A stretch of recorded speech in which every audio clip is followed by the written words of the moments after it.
Hello, Professor, class, peers.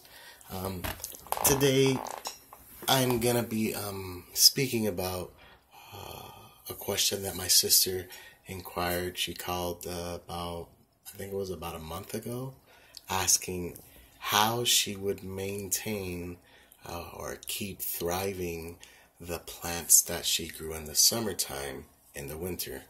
And the reason that she asked me this is because I am a botanist enthusiast, so I love to grow all sorts of plants, especially in the summertime, corn, pumpkins, whatever I can get my hands on to grow out there in our garden. Well, I do that. And so I've been doing it for years, and she knows that I know exactly what to give the plant in order to make it survive, and then in what conditions the plant needs throughout the winter to survive. She lives in Chicago, so it's very cold. It's the outside conditions in the winter are very harsh, especially if you're wanting to grow plants in the winter that actually don't grow in the winter, that are more tropical plants. So I explained to her that there's probably, I would say, six uh, boxes that you need to check when you want to grow plants in the winter, because the conditions need to be pretty much the same or similar to what the conditions would be that the plant would thrive in naturally or organically in the summer. So I explained to her that the first one would be location.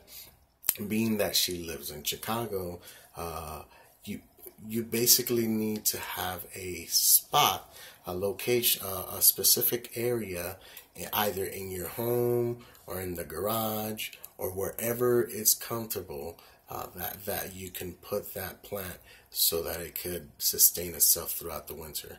The reason that the location is important, especially when there are harsh conditions outside the house, is because the plant that grows in a climate is used to that climate's temperature.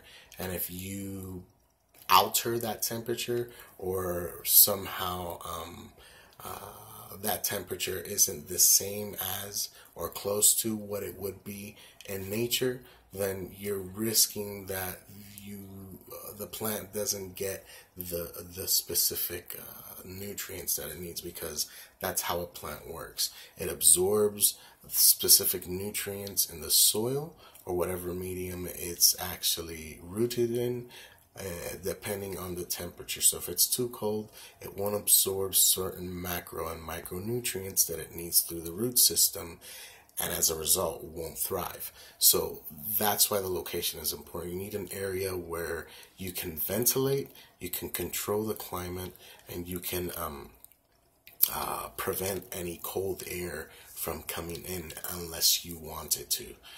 The second factor in the list that would help you succeed in a winter garden, I would say, would be the lighting. Whether your location allows you to have natural lighting come in through the roof or a window, maybe, or if that area doesn't allow for that sort of structure, maybe you could consider fluorescent T5 lighting, which is very convenient because it's energy efficient, and you save money using those type of T5 bulbs compared to, let's say, compressed fluorescence or regular incandescent lights that you would find at your Home Depot or hardware store. I would say the third area to consider in succeeding in a winter garden would be the watering system. Now, we live in a time that our life is busy. we barely have time to do anything to eat breakfast. We zoom out the door to our jobs, to our responsibilities, and we just live in a fast-paced world. So one area to consider when you're wanting to grow a winter garden is basically to have some sort of watering system. And I would recommend an automatic watering system, some sort of watering system that you have a reservoir, a submergible pump, that you could control the temperature either by having a submergible thermostat with a heater, underwater heater maybe. So you want to consider the automatic watering system because it allows you to control what you put into the plant's root systems by controlling what's in that reservoir, what's in that tank of water.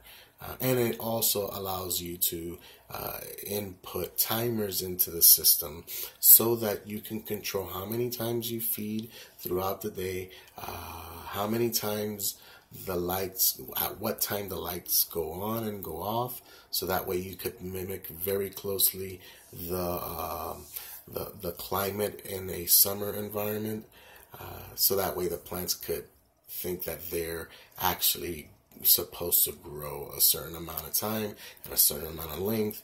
So basically you're trying to control the environment. The fourth thing that I spoke to her about was the drain system. You want to make sure that those plants are well drained, that they're not in sump water. So I would consider some sort of maybe pop-up berm system. They sell them online, various places, and you can just put your pots in there, let them drain. Maybe consider a submergible pump to suction the water out. The fifth thing that I told her to succeed in a system for the winter would be the plant chemistry. So you got to make sure you know what your plants like, the macro and micronutrients that they thrive in, so that you can succeed in the growth of the plants. And the sixth thing to consider would be the acids. You need certain chemicals throughout the winter to feed your plants. One of them is sodium bisulfate. It works as an acid to reduce the pH in the water. Also to consider is what is called pH up. They have it at hardware or Walmart's at the pool section. And what it does, it controls the amount of basic solution in the water, so that you can bring your pH up.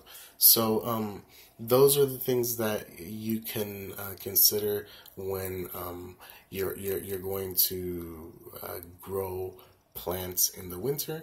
And thank you for taking the time to listen. And one thing to also take to heart is that growing plants in the winter, becoming self-sufficient, and growing your own organic vegetables and fruits is something productive that will allow you to really be in a place where you can produce your own vegetables that are healthy and that are pesticide free overall. All right, thank you, Professor and peers, and I hope you have a good evening.